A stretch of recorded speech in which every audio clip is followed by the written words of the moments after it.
Fake news, verdade, mano. Tu sofre com essa parada, né? Com fake news, mano. Muito. Ô, me dá meu pod aí, por favor. Cara, fake news faz parte da máquina de assassinar a reputação, né? Sempre foi uma coisa... Eu tenho casos aqui, eu não Falamos sei... meia hora dessa porra e o Monarca ainda tá enchendo teu saco com Não essa tem problema, cara. Vambora.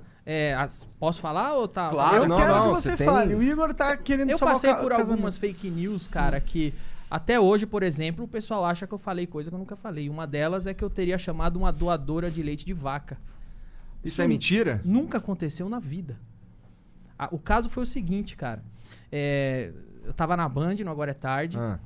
e nos meus monólogos, nos stand-ups, como em qualquer talk show, você procura notícias pra fazer piada. Aham. É uma instrução que a gente deixa pros roteiristas, tipo, procura a notícia. Por quê? Quando a notícia está publicada, significa que é pública.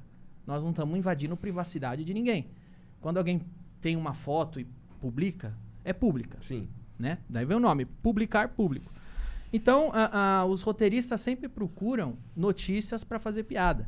E eu sempre instruí a fazer assim, vai lá no Mundo Bizarro. Mundo Bizarro é um site de exageros, de presepadas, que o homem mais gordo do mundo desceu rolando a ribanceira na Escócia, o indiano com o maior bigode do mundo quer entrar no Guinness. É o Mundo Bizarro, o nome já diz.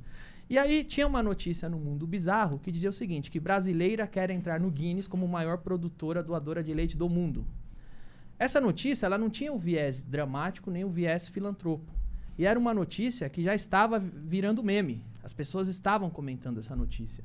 E um dos roteiristas achou que essa notícia, como estava sendo comentada e estava no Mundo Bizarro, tinha os elementos cômicos, tinha o exagero, tratava-se de entrar no Guinness, ele achou que seria uma boa fazer uma piada com isso. Uma piada com uma pessoa que já tá virando meme, com uma notícia esdrúxula, que era o viés, mais uma vez. Nunca foi um viés filantropo, nem de dramático. Sempre foi brasileira, quer entrar no Guinness. É uma notícia sobre o Guinness. E ele fez a piada. E a piada que eu contei no programa foi, ela quer entrar no Guinness como a maior produtora de leite do mundo, mas o Kid Bengala já entrou também nessa categoria. Tem nada a ver com ela. Não, teve nada a ver. É, de fato, uma piada. Tem a estrutura de piada, tem o setup, tem o punch. A piada tem uma estrutura própria, como qualquer obra literária. Você consegue dissecar. E ela, no papel da piada, ela era o setup da piada, não era o punch. O setup é o fato. O punch é a distorção cômica. Ela fazia parte do setup, do fato. Brasileira quer entrar no Guinness como maior doadora de leite do mundo. Aí vem a distorção cômica. Kid Bengala, a gente subverte o leite e faz a piada. Aham. Foi essa piada que foi contada. Eu contei ela no programa. Aí a gente mostrou a foto dela, porque a foto dela estava publicada, era pública. E foi essa piada que eu fiz. O Mansfield ainda pegou um pouco mais pesado que eu, que o Mansfield ainda falou... Mas Olha tu só, nem falou que ela tinha nada a ver com vaca, então? nada. O Mansfield ainda fez uma piada mais pesada que ele falou... Essa daí não faz espanhola, faz a Europa inteira, porque ela tinha os peitos grandão. Foram essas piadas que foram feitas. Passou batido, foi uma piada como qualquer outra que a gente já Ela fez. tinha no realmente mundo. os peitos grandes? Tinha a foto dela, que ela Isso é segurava meio os poético, peitos, assim, inclusive. tal, assim. Então, por todos os fatos que eu que disse... é poético? Porque ela tá querendo o Guinness de melhor, mais leite que dá, né? Por isso que é poético. Pô, mas deve ser por isso que o peito dela é grandão, pô. Então, entendeu? E essa é a piada. Por que é poético, tá? É poético porque, porra, se tem uma piada pronta, é essa merda, Tá caralho. bom, tá bom. Essa foi a piada feita. Nada mais do que isso. Não teve nada de vaca. Ninguém falou vaca. Quem que disseminou essa Terminou a piada, a gente tocou a vida como... Pra gente foi uma das muitas outras piadas que a gente fazia com notícias do site Mundo Bizarro. E tocamos a vida. Depois de semanas, ela aparece na imprensa chorando.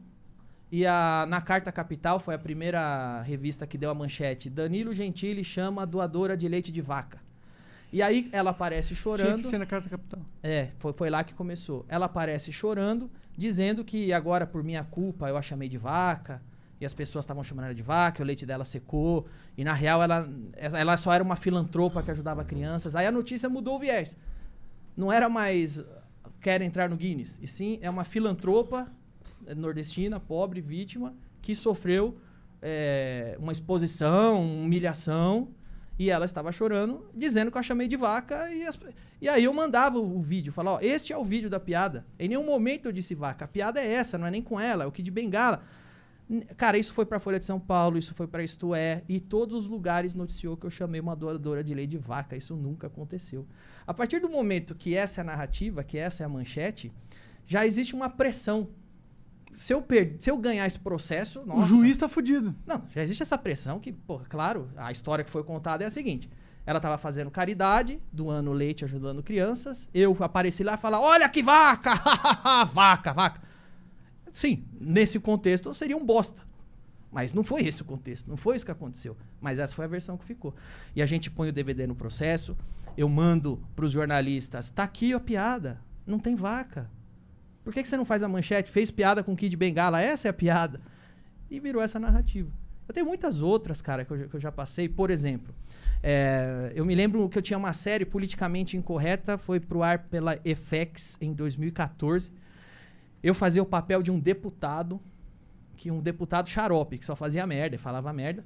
E o deputado, de repente, na história, o meu personagem chamava Atílio Pereira, ele vai no Congresso Nacional e ele quer banir tem uma discussão lá para banir o uso da vírgula. A gente zoava muito as coisas idiotas que o deputado ficava discutindo. E aí eu levava um cartaz, e o cartaz estava escrito assim, não sou negro graças a Deus. E eu falava, vejam como a vírgula faz diferença. Se a vírgula estiver aqui, não, vírgula, sou negro graças a Deus. Essa é uma boa frase. O cara tem orgulho de ser negro. Mas se eu tiro a vírgula, olhe como fica uma coisa racista. Não sou negro graças a Deus. Essa era a cena cômica. Os caras tiraram um print onde eu tô do lado do cartaz escrito não sou negro graças a Deus e começaram a passar isso em um monte de ONG de defesa afrodescendente como se fosse eu segurando um cartaz que falando eu não isso. sou negro graças a Deus. Esse dia eu cheguei na minha casa, tava pichado na minha porta. Seu racista, seu não sei o quê. Caralho. Teve uma outra que eu acho que foi a mais grave ainda. Mais grave. Eu tava em Curitiba fechando um patrocínio de um celular brasileiro. E aí fechei o patrocínio, peguei o avião. Quando eu cheguei em São Paulo, os caras, pô, mano, não dá pra te patrocinar, cara. Você fica endossando o estupro da menina do Rio de Janeiro. Lembra uma menina do Rio de Janeiro que foi estuprada em grupo e tava dopada? Ah, lembro. Eu falei, quê? Eu? É. O que você tá falando, velho? Tá aqui. Aí ele me mandou um print. O print era o seguinte, esse print ele passou por todas as etapas da máquina de assassinar a reputação. A menina foi estuprada grupalmente no Rio de Janeiro e eles começaram a assinar a Menezes, Brasil 247, esses blogs que faziam parte de uma esgotosfera, que caiu até, muitos desses caíram na Lava Jato. Eles recebiam, de fato, dinheiro público para assassinar a reputação de inimigo que eles consideravam inimigo do governo. Esses caras foram caçar alguma coisa que eu falava que desse margem para interpretação. Eles foram pegar um tweet meu de 10 anos atrás, que eu tava comentando o Big Brother. Teve um caso no Big Brother que o casal ficou bêbado e transou, e todo mundo tava tirando sarro, e o cara era feio, a mulher era bonita. E eu comentei alguma coisa que foi mais ou menos assim, eu não me lembro, mas era mais ou menos assim. Os cara foi esperto, esperou a mina ficar bêbada, pra achar ele atraente e eles transar. Essa era a tweetada. Eles apagaram a data da tweetada e começaram a divulgar com fakes, igualzinho o gabinete, que a imprensa é tão puta com o gabinete do ódio do Bolsonaro. Quando o gabinete do ódio era do outro lado, a imprensa não se incomodava. Nenhum pipi. Pelo contrário, ainda absorvia o que eles criavam. Aí eles pegaram esse meu print, apagaram a data e começaram a compartilhar como se aquela fosse uma opinião minha a respeito do estupro do Rio de Janeiro que estava acontecendo naquele dia. E eu dizia, foi esperto, esperou a menina ficar bêbada pra transar com ela. Como se eu estivesse falando da menina dopada que foi estupra grupalmente. Sendo que era uma tweetada de 10 anos atrás a respeito de uma galhofa do Big Brother. Caralho. E aí, cinicamente, eles começam a compartilhar. E isso tá lá na esgotosfera, tá lá nos blogs sujos. A hora que vê, sobe pro mainstream. Tá na Carta Capital. A hora que vê, sobe pra Folha, sobe pro mainstream. E a mentira vira verdade. A ponto de eu chegar em casa, ligar no Sport TV. O Sport TV não tem nada a ver com esses assuntos.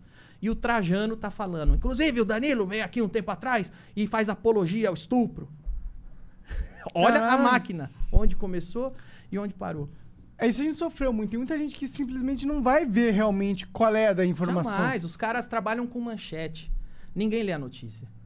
Se você promover uma manchete, pronto, eu chamei a doadora de lei de vaca e acabou. E eles já saem apedrejando. E aí o sistema jurídico acompanha isso, que é bizarro. E aí é isso. Aí o Trajano falou que fazia apologia. Só que veja bem, apologia ao estupro é crime. Não é uma opinião que eu faço apologia. É um crime que tá... É igual falar, você é estuprador. Pô, isso é pesado, pô. Você tem que provar. Eu faço apologia ao estupro, tem que provar. Mas foda-se. Então eu já passei muito por isso. Eu falo, cara, é um milagre que eu ainda tenho uma carreira. Porque é um milagre. É o que eu falei, se o Wilson, no começo da entrevista, se o Wilson Simonal tivesse internet, provavelmente o Pasquim não teria acabado com a vida dele.